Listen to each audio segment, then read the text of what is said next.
Pneumonias. This is obviously going to be on your test, and I think the biggest thing I want you to take home from this is that, unlike step one, where you had just a gazillion random bugs that cause pneumonias and you needed to know the specific vignette for each one and the reflex things that are in the history to suggest each one, you'll have a little bit of that on this test, but for the most part, the shelf exam is going to want you to recognize the just the general broad spectrum of community acquired versus nosocomial pneumonias and the basic spectrum of empiric coverage that you need to have when you start antibiotics. So keep broad in your mind when you're studying for pneumonia, and I think you'll be well served on the exam. So in a classic case of CAP, this is somebody who is completely healthy, who just has pneumonia here from what it looks like with fever and productive cough. The fever makes you less concerned for a thing like a pulmonary embolism, and then our exam. Bronchial breath sounds are a classic finding for a consolidated lung field. It's where you have this odd sort of, not necessarily a high pitched sound, but you shouldn't necessarily hear lung sounds during inspiration and expiration sort of throughout the whole portion. You should hear it sort of at the peak of both inspiration and expiration, but not throughout the whole phase of the breathing process. And that's what you'll hear with bronchial breath sounds. And then increased fremitus and dullness to percussion, both signs of consolidation. Make sure you know those. And chest x-ray confirms it. And what should our treatment for this lady be? So this is a case that is unlikely to be on the shelf, but just in case, somebody who's completely healthy with a community-acquired pneumonia, they have no comorbidities, that's key, no diabetes, no heart disease, no COPD, you can give this patient oral monotherapy with either azithromycin or doxycycline. Azithromycin is the best answer, you can pick it. And know the classic causes, those three bacteria, and also know that we can't give out penicillin anymore because all three of those bugs, including strep pneumo, are resistant to classic penicillin. So you could give augmentin, but still azithromycin is a better option because azithromycin or doxycycline both cover the CAP organisms, but they also cover atypicals. And atypicals are, again, a very common cause of community-acquired pneumonia. Your mycoplasma or even Legionella, probably a more mild presentation of Legionella if you had Legionella in this case, though. So, and then know kind of healthcare associated, somebody who's been in the hospital or somebody who lives in assisted living or in a nursing home, but they got to be in the hospital for more than 2 days to call it a hospital or a nosocomial acquired pneumonia. And the same, and I put this together with people who have COPD or heart failure or even type 2 diabetes because all these people need the same antibiotic coverage, which you have to extend to include covering Pseudomonas. And to do that, the best choice is going to be probably moxifloxacin, or if they don't have that one, levofloxacin. And if those are not an option, then you could go with any drug that has anti-pseudomonal activity. And in addition to that, you'd need to add azithromycin. The beauty of the respiratory quinolones is that you don't have to add azithromycin to those two medicines in order to cover atypical bugs. And then more examples of antibiotics that can cover Pseudomonas. I just think you need to have all these fresh in your brain because they'd love to trick you and throw ampicillin sulbactam as one of the correct answers. You'd need that in addition to azithromycin in order to cover everything for this sort of empiric patient. But just know that all these medicines can be used to cover community-acquired, nosocomial Pseudomonas. Got it? Pseudomonas. These are all anti-pseudomonal antibiotics. But remember, outside of these two medicines, the floxacins, you're going to need to add azithromycin in order to cover atypicals and especially Legionella. And again, classic vignette is always going to be somebody who has acute fever with a cough. And always do a chest x-ray because remember, they can have a parapneumonic effusion. And if it's a patient with comorbidities like COPD, we need to make sure that we're not dealing with an exacerbation of COPD or heart failure in the absence of a pneumonia. So ruling out a pneumonia is going to be probably more important than ruling it in, but always start with a chest x-ray for our evaluation, not a CT scan, for example. Don't pick sputum culture. It really has very low diagnostic yield. It's not recommended based on the recommendations that I reviewed preparing this lecture. So sputum culture is just going to be a distractor if you see it in a question stem. And then kind of know the general patterns on chest x-ray and be able to recognize them. Consolidation being classic for your community-acquired pneumonia. Legionella can also cause a consolidation picture. Interstitial pattern should suggest to you that it's mycoplasma pneumonia, especially in a young person. And somebody with multiple cavities, that's called the necrotizing pneumonia. And that's going to be consistent with a Staph aureus case. If they give you an x-ray with multiple cavities and somebody with a pretty high fever, you need to start vancomycin immediately because it sounds like staph. And then if they have one single area, it's not necessarily a consolidation, but a little lesion, and there's an air fluid level, then you should be thinking about aspiration. And somebody who has a, gram, mixed aerobic and anaerobic infection, those people need clindamycin, as we'll cover in a minute. So this is a really important example to go through here, because you have an older person who's presenting to you with really non-specific symptoms like confusion, delirium, some increased fatigue and lethargy, and then her vital signs have some subtle tachypnea and tachycardia, but you'll notice that she's afebrile. And as we've already talked about, fever is one of the main things that should lead you to suspect pneumonia. And my point in giving you this case is that in elderly people over the age of 65, they're very likely to have a pneumonia and not have a fever. Okay, so don't rule out pneumonia in the question just because they're afebrile. And this patient has heart failure, and her exam shows, RALs at both lung bases. So when you read this question, you may think, okay, she's got an exacerbation of heart failure, or she might have a UTI if she's delirious. And I'm not saying you shouldn't order a urine, but in this case, this is a classic description of somebody who's old and has a pneumonia, and that the subtle tachypnea on her exam, in conjunction with the delirium, should make you very suspicious for a pneumonia in an old person. So, just throwing it out there to you again, they're not going to be febrile if they're old on the exam, probably in real life either. I've sort of already gone through this with you. And one thing to take note of is that somebody with heart failure or COPD may come into the ER and they may have the classic symptoms of heart failure exacerbation or COPD exacerbation. And the treatment for those two things, which is diuretics and admission for CHF versus glucocorticoids and oxygen therapy for COPD exacerbation, are not what you'd want to do necessarily for a pneumonia. So my point here is that always get a chest x-ray if it's an option on the test before you start the empiric management for one of these exacerbated conditions. But remember that actually one of the management strategies for a COPD exacerbation is to give a respiratory fluoroquinolone like moxifloxacin, which would cover a pneumonia if they had one. So get an x-ray.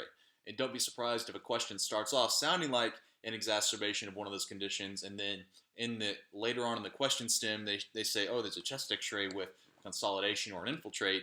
Now your answer choice should reflect the fact that they have an acute pneumonia on top of their chronic condition.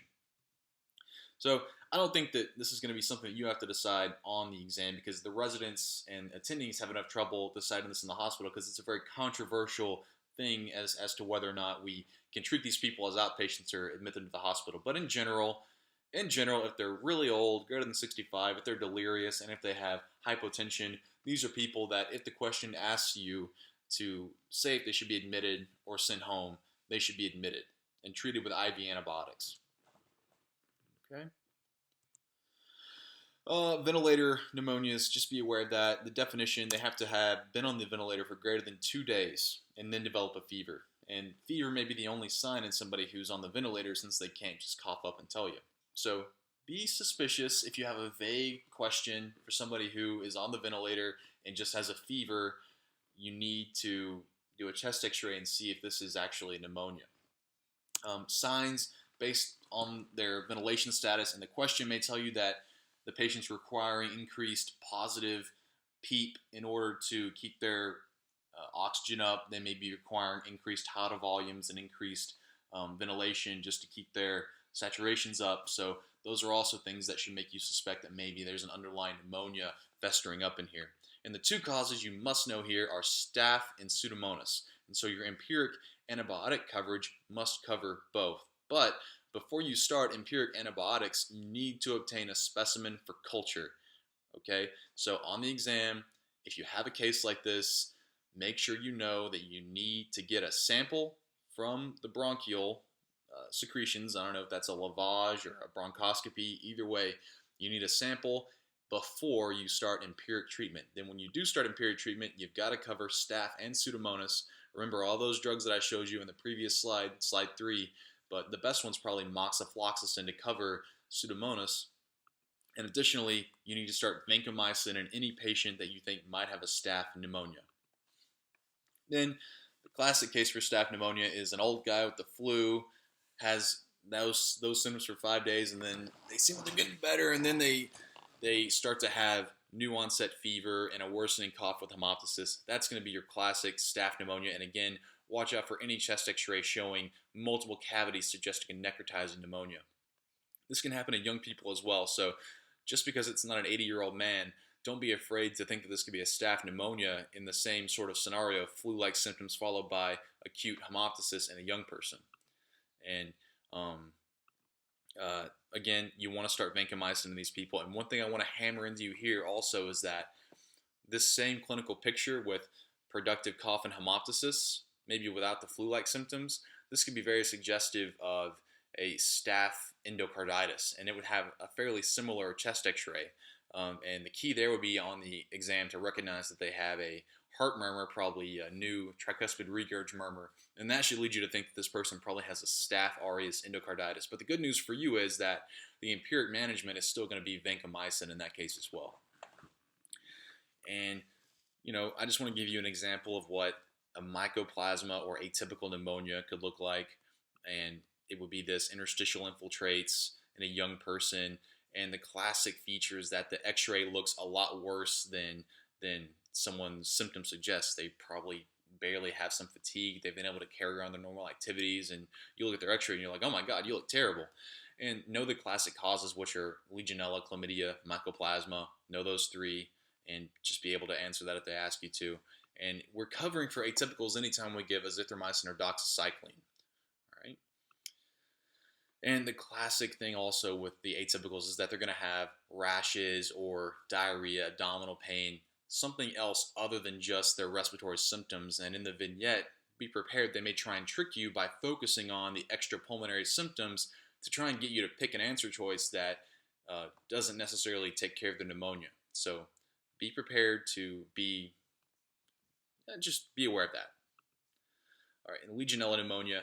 In older people, immunocompromised patients, this can cause an extremely severe pneumonia.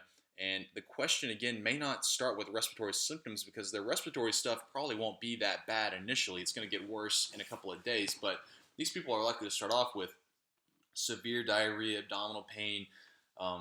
They're going to have fever, and the classic feature is to have a fever with a slowed heart rate compared to how high their fever is.